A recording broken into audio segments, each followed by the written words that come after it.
In 2006, Uganda's President Yoweri Kaguta Museveni looked into the eyes of Africa and said, "The problem of Africa is leaders who overstay in power."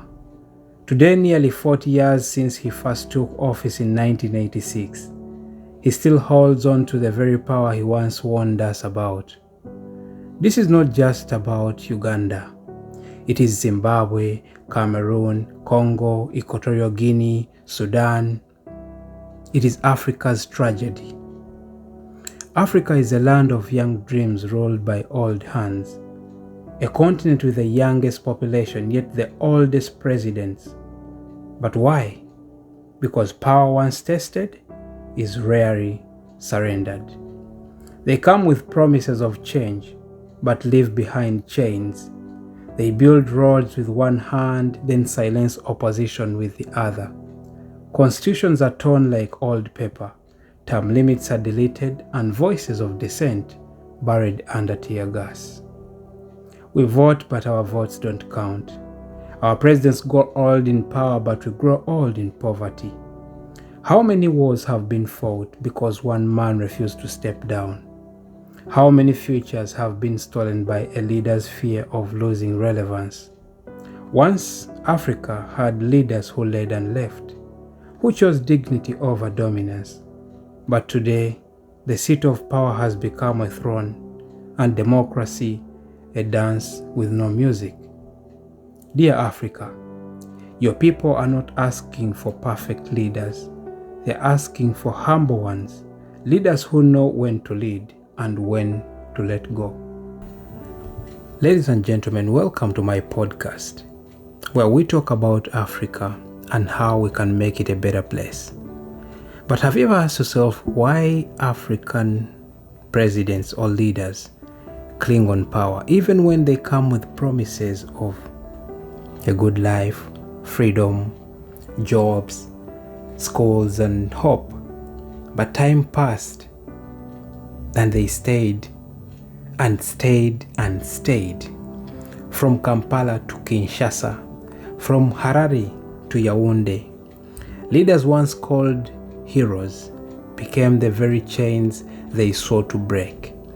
They were young then, full of dreams, full of fire, but power is a sweet poison. Once tasted, they could not let go. They built palaces while hospitals collapsed. They bought jets while children walked miles for water. They wrote constitutions, then tore them when they got old. We need stability, they said. But the only thing stable was their seat on the throne. Why do they cling on power? Because fear lives in their shadows. Fear of losing it all. The fear of facing justice. Fear of becoming ordinary. And so they stay 35 years, 42 years. Even the calendar begs them to stop, but they don't listen. Meanwhile, a whole generation waits, not to be ruled, but to be led. Young Africans with big dreams are told to wait, their turn is coming. I remember when I was still young, back in Kampala, I was told that we are the leaders of the future, that we are the leaders of tomorrow.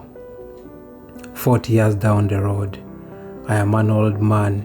They are still telling me I am the leader of tomorrow. But when is tomorrow coming? The lines never move. Those who spoke up, silenced, imprisoned, exiled, and forgotten.